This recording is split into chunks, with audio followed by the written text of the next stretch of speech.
Okay, Woodcote. Today we are going to be looking at Part D questions.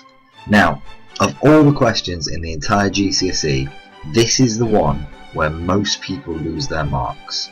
Okay, that is because this question is worth 6 marks. Okay, that's a lot of marks. The only question worth more than that is E questions. So it's a big, important question. The reason people lose their marks on it is not because they don't know the information, but because they don't answer the question properly.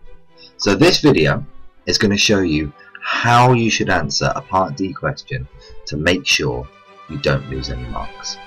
So, as I said, this question is worth 6 marks. Here is an example of a Part D question.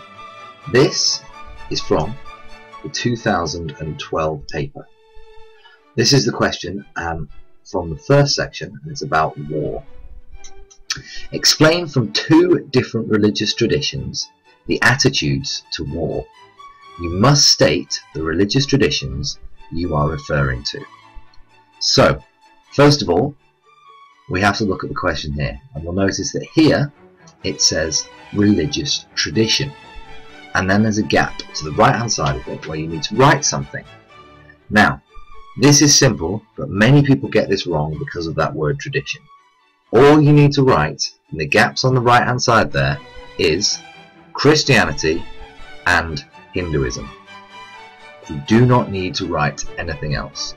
You can, if you want, be a bit more specific and say, for example, Catholics or Protestants or something like that, but don't do anything else.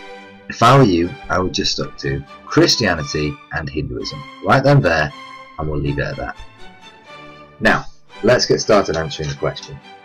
You notice it's out of 6 marks, and we have to talk about 2 different religions. That means that there are 3 marks available for each religion. So let's start off with Christianity. We have to talk about what they think about war, and remember, we need to be using keywords and quotes. So, let's start off. Many Christians are against war.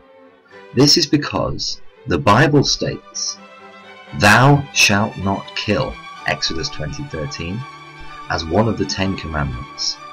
And in war, you have to use violence and you have to kill. Therefore, many Christians will be against war. For example, Quakers, who are absolute pacifists. Some Christians, however, think war is okay. They think this because of the just war theory, which was developed by 2 Catholics, St. Augustine and St. Thomas Aquinas.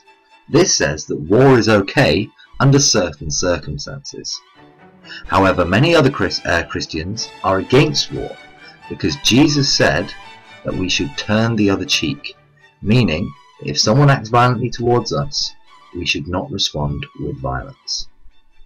You see, there I have 3 clear points backed up with quotes and keywords, which means I'm guaranteed to get those 3 marks. Now, if you look at the Hindu side, we would say something like this.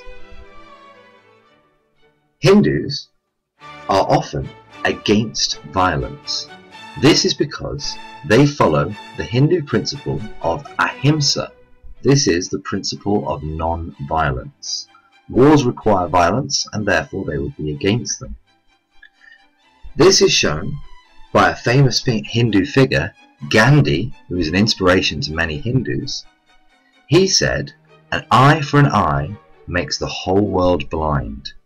This quote means that you should not respond to any violence with violence.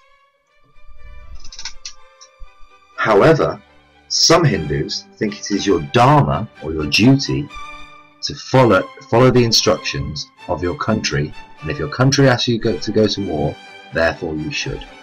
So again, we have 6 now clear points. 3 from Christianity, here, here, and here, and then 3 from Hinduism, here, here, and here, which makes 6 out of 6, which is an A star. Here are some examples for you to have a go with.